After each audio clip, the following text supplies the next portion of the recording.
নমস্কার বন্ধুরা, অদ্বিতীয়া হিসেবে আপনাদের সবাইকে স্বাগত।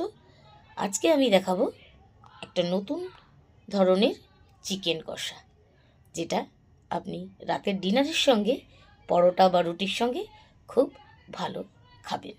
দেখুন তবে এই চিকেন কষার জন্য কি কি লাগছে। এই চিকেন কষার জন্য লাগছে আদা, রসুন, পেঁয়াজ, টমেটো, আলু, ক্যাপসিকাম। আর লাগছে আমি 500 গ্রাম চিকেন এনেছি, সেটাকে ভালো করে ধুয়ে রেখেছি। তাহলে শুরু করা যাক। তাহলে দেখুন বন্ধুরা, আমি পেঁয়াজ, টমেটো, ক্যাপসিকাম, আলু, লঙ্কা, রসুন একটু কুচিয়ে নিয়েছি, আর আদার সঙ্গে একটু বেটে নিয়েছি। আর মাংসটা তো ধোয়াই আছে।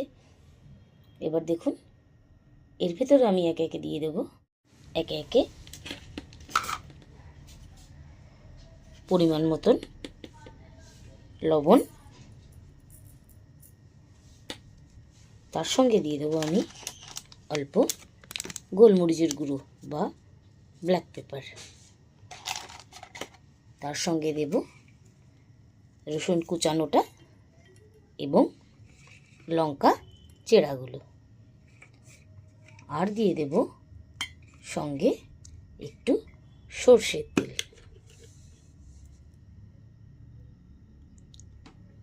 এবার আমি এগুলোকে হাতের সাহায্যে ভালো করে মেখে আধ ঘন্টা ম্যারিনেশনের জন্য রেখে দেব।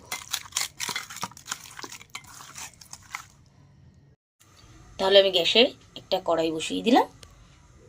কড়াইটা গরম হয়ে গেছে।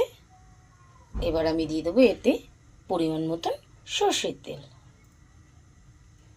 অল্প তেলে রান্না হবে, এই জন্য আমি সামান্য তেল দিলাম।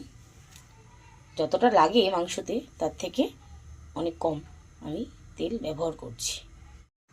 তেলটা গরম হয়ে গেছে। এবার আমি এতে আলুগুলো ভেজে নেব।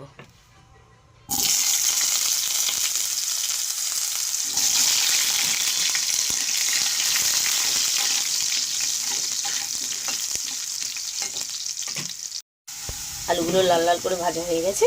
এবার আমি এগুলোকে তুলে নেব।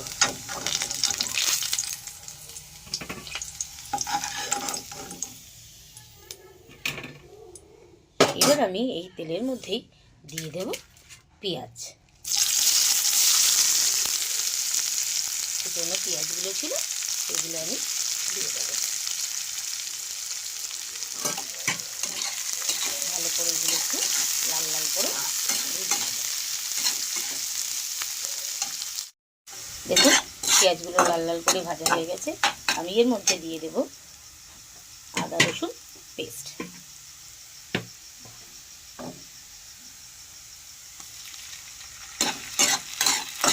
এটাকে ভালো করে এর সঙ্গে মিশিয়ে নেব এবং ভাজতে দেব।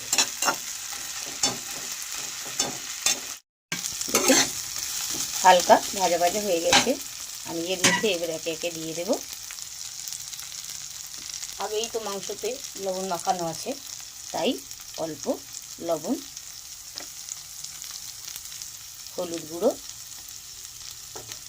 আর কালারের জন্য কাশ্মীরি লঙ্কার গুঁড়ো। কারণ আমি তো কাঁচা লঙ্কা চেরা দিয়ে মাংসটা মেখে রেখেছি, যার জন্য ঝাল লঙ্কার গুঁড়ো আর দিলাম না। কালারের জন্য কাশ্মীরি লঙ্কার গুঁড়ো। এবার আমি দিয়ে দেব কুচানো টমেটোগুলো। এবার ভালো করে এগুলোকে কষিয়ে রান্না করব। কষাতে দিই আস্তে আস্তে ধিম সিমে টমেটোগুলো যতক্ষণ না গলে যায়। দেখুন টমেটো থেকে জল বেরিয়ে এরকম টমেটোগুলো নরম হয়ে গেছে এবং মশলার সঙ্গে ভালোভাবে মিশে গেছে। মশলাটা একটু ভাজা ভাজা গন্ধ হলে আমি চিকেনগুলো দিয়ে দেব।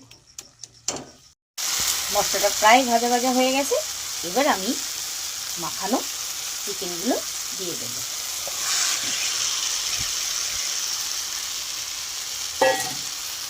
মশলাটার সঙ্গে ভালো করে নাড়িয়ে আমি জল ছাড়াই কষিয়ে কষিয়ে এটাকে রান্না করব।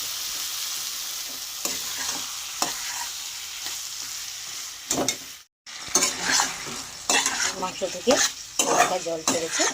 আমি এবার এটাকে ঢাকা দিয়ে দেবো। তার আগে দিয়ে দেবো আমি ভাজা আলু।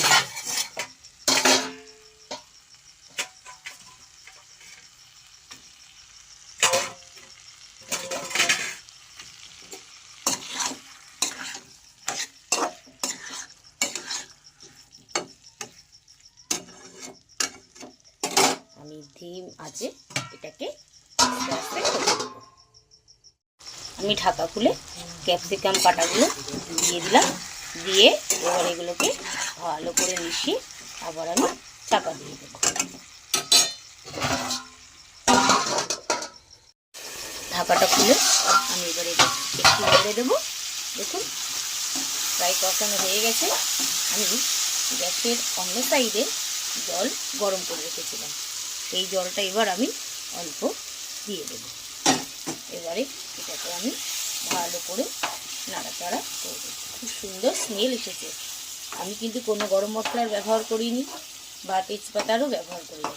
যে রসুন আর ক্যাপসিকামের স্মেল সেটা খুব ভালো বেরোচ্ছে। আপনারা করে দেখবেন, খুব ভালো লাগবে। আমি এটাকে আবার চাপা দিয়ে আস্তে আস্তে হবে। দেখুন বন্ধুরা, প্রায় আমার মাংস হয়ে গেছে। ঝোলটা আর একটু মরলে আমি এটাকে নামিয়ে নেব। আলুও সেদ্ধ হয়ে গেছে দেখুন। তাহলে বন্ধুরা দেখুন আমার চিকেন করা শেষ।